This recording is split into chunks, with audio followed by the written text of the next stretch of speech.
اللہم صلی علی محمد و علی آل محمد۔ السلام علیکم ورحمۃ اللہ وبرکاتہ۔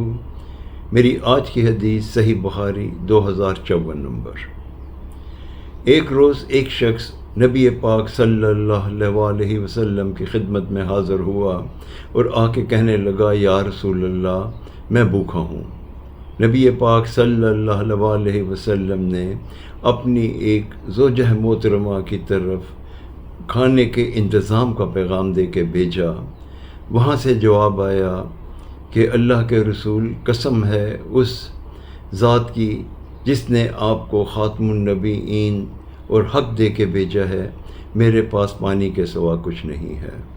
نبی پاک صلی اللہ علیہ وسلم نے یہی پیغام اپنی دوسری زوجہ کی طرف بھیجا، وہاں سے بھی کچھ اسی طرح کا جواب آیا۔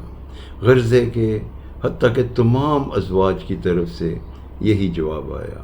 تو نبی پاک صلی اللہ علیہ وسلم نے وہاں صحابہ اکرام جو بیٹھے تھے ان سے پوچھا کہ آج کون اس کی ضیافت کرے گا۔ ایک انصاری وہاں بیٹھے ہوئے تھے، انہوں نے کہا، یا رسول اللہ، آج میں اس کی ضیافت کروں گا، آج یہ میرا مہمان ہے۔ اور وہ اس کو لے کے اپنے گھر چلے گئے۔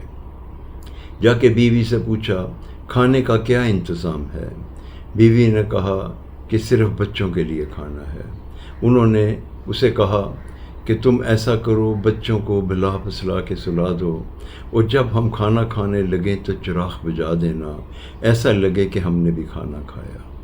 انہوں نے یہی عمل کیا۔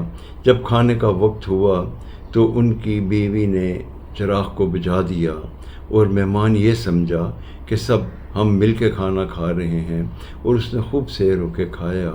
اور جب دوسرے دن وہ صحابی نبی پاک صلی اللہ علیہ وسلم کی خدمت میں حاضر ہوئے تو نبی پاک صلی اللہ علیہ وسلم فرمانے لگے کہ اللہ تم سے بہت راضی ہے، تم نے کل مہمان کی خوب خاطر تواضع کی۔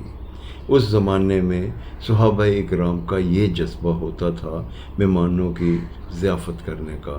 اللہ تعالی ہمیں بھی مہمانوں کی عزت، احترام اور ضیافت کرنے کی توفیق عطا فرمائے، آمین یا رب العالمین۔ السلام علیکم ورحمۃ اللہ وبرکاتہ۔